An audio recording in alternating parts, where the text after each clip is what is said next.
While digging up his backyard to plant a new garden, Jasper, an amateur historian from rural Maine, hit something much harder than a rock. It was a metal ring attached to a wooden trapdoor, camouflaged by layers of soil and grass, leading to a tunnel that looked untouched by time. With his pulse drumming in his ears, he descended the creaking ladder, flashlight in hand, bracing for the unknown. But before we start, smash the like button and make sure to subscribe if you haven't, and hit that notification bell so that you won't miss any new stories. Jasper's legs were shaking as he slowly made his way down the dark tunnel. He was still so surprised that he had not known about this before. He had lived in this house and owned this property for the best part of 15 years. This tunnel had to be closed off for at least that amount of time and possibly even longer. From the signs on the trap door and the layout of the tunnel itself, Jasper made a guess that this was actually a nuclear fallout bunker of some sort. But then it made even less sense why he did not know about it. Something like this was a feature of a house and could have definitely increased the asking price. Maybe the person who sold him this house also had no idea about this tunnel's existence. Or maybe there was something completely different going on altogether. As you might expect from a nuclear bunker of some sort, the entrance door was heavily fortified, even though there was a very thick hatch on the surface. But as opposed to the particular hatch, this door was actually locked, and it quickly became clear to Jasper that he was not going to be able to get inside that easily. When he was trying to figure out how to get past the metal obstacle, he suddenly heard his name being called from the surface. And even though the voice sounded concerned, Jasper recognized it immediately. His wife, Monica, had apparently come home from work early that day and stumbled upon the strange sight in the garden. Jasper quickly ran up to greet Monica and explain everything to her. She was stunned by the discovery as well. She had just expected to come home to a garden in the works, not a secret tunnel deep into the earth. But she could also not help but be a bit curious as to what could be down there, and so she decided to do some research. While Jasper was going to do anything and everything in his power to break down the door that was at the end of the tunnel, Monica started to dig through all the old documentation she had of the house. She had saved everything and had it stored in the attic, and it quickly became clear to her that the supposed nuclear bunker was mentioned nowhere. Whoever had made this bunker had managed to do it in complete secret. Maybe because that person did not want to deal with the paperwork, as getting a permit for something like this was pretty easy. Underground, Jasper was starting to realize more and more that he was not getting through this door without very specialist tools, which he did not have, or the key. But Jasper did find something that was going to help him. He had been hacking away at the door trying to find a weak point, but under the layer, he found that there was a small brand name on the door. It was a name that he did not recognize. But when he got to the surface and Googled the name, he found out that it belonged to an old private construction company that had gone out of business almost 10 years ago. But there was still some contact information. Jasper called the number and found out that it was no longer in use. But luckily, the tape that played did give another number if anyone still had some questions regarding that company. And when he called that, he finally got somebody on the line. Jasper heard the voice of what he thought was probably a confused old man. Jasper hesitated about how he wanted to start this conversation. He did not want to reveal too much about the bunker itself, but he did want to know what the company's involvement could be, and moreover, if there was any way he could get a key from them. He started off by asking the man if he had the right person on the line, if he had a question about the company. And after a short pause, the old man confirmed this. His name was Jonathan, and he used to be the CEO of the company until it went belly up. The man was very open about the company and their practices. They specialized in doing projects for people who did not want the world to know about what they were up to. And this, of course, came at a premium cost. Jasper and Monica, armed with a sense of adventure and curiosity, embarked on a mission to unearth the history of their home. Poring over dusty records and faded documents, they combed through property deeds, old maps, and forgotten papers. Their diligent search soon bore fruit. They uncovered a fascinating revelation. Decades ago, their quaint abode was once owned by a reclusive millionaire. Known in the area for his elusive nature, This individual had left behind a legacy shrouded in mystery. As they delved deeper, they learned more about the millionaire's eccentric and secretive lifestyle. He was a man of peculiar habits and an air of mystery. Neighbors from that era remembered him as a reclusive figure, rarely seen, but often speculated about.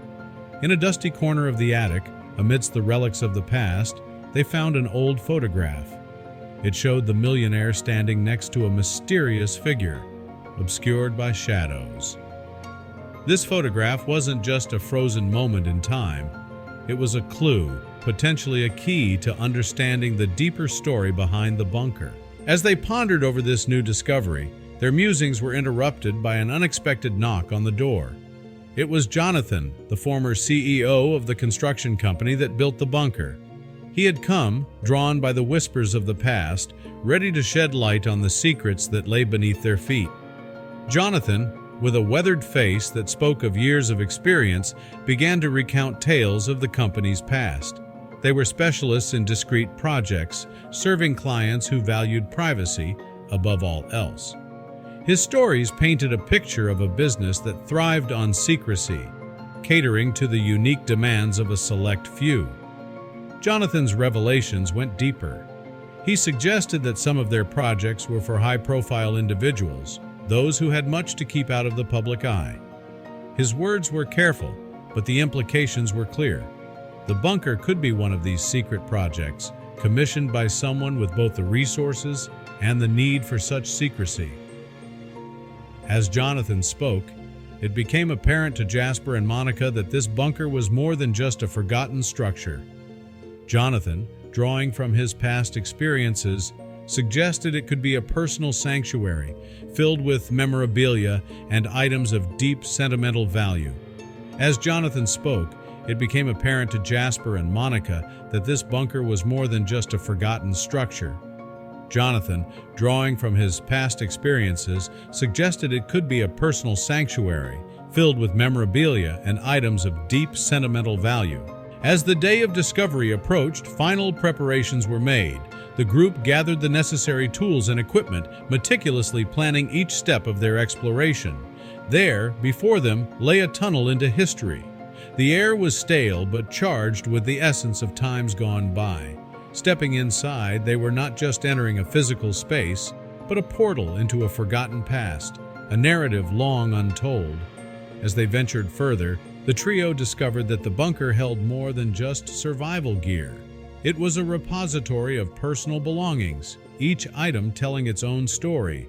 Old books, clothing, and even photographs were scattered around, creating a vivid picture of life within these walls. Every corner of the bunker was like a page from a history book. The items preserved inside painted a rich picture of a different era. Handwritten notes, family photographs, and even children's toys were interspersed among the supplies.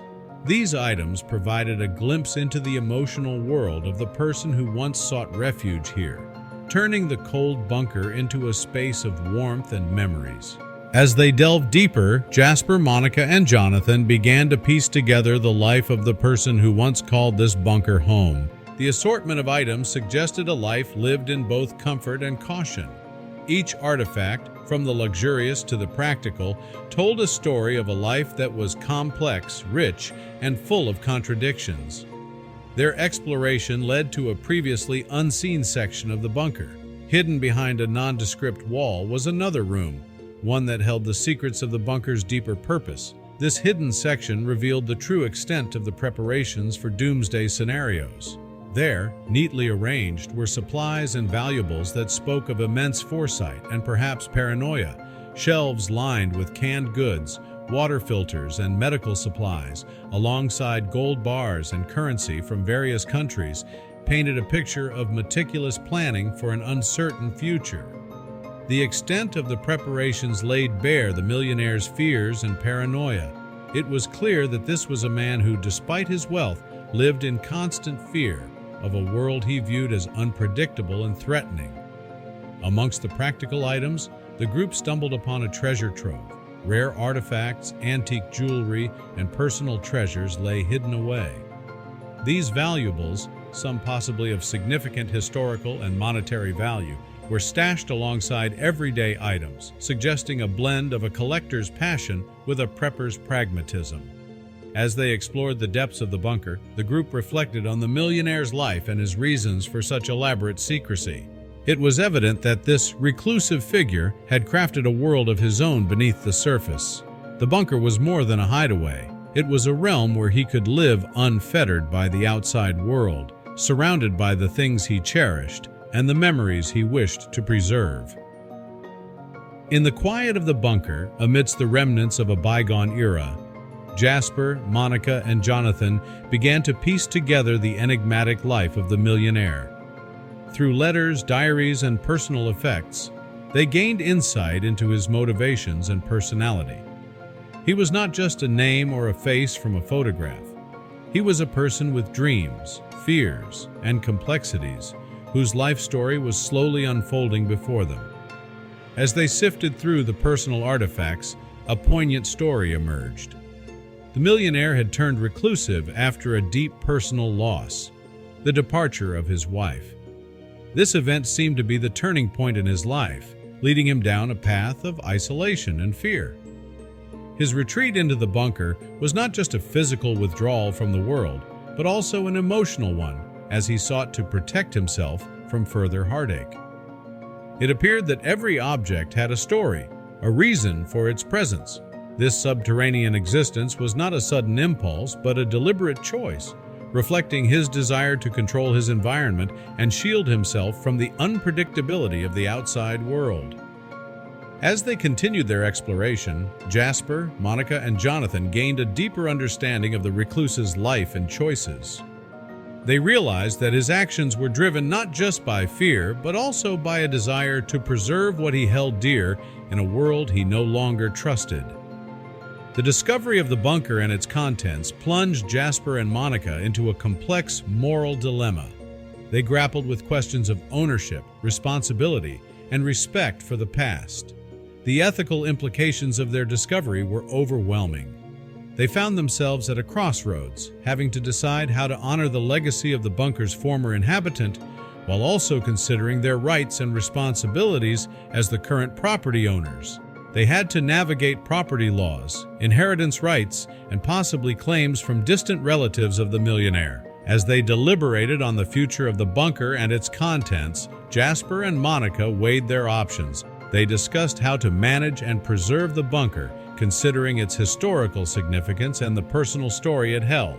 Ultimately, Jasper and Monica made a decision. They chose a path that honored the history of the bunker and its previous owner, while also respecting their own rights in the legal framework. Their journey through the labyrinth of the past had led them to a deeper understanding of themselves and the complexities of human life. They moved forward with a renewed sense of purpose, ready to embrace whatever the future held.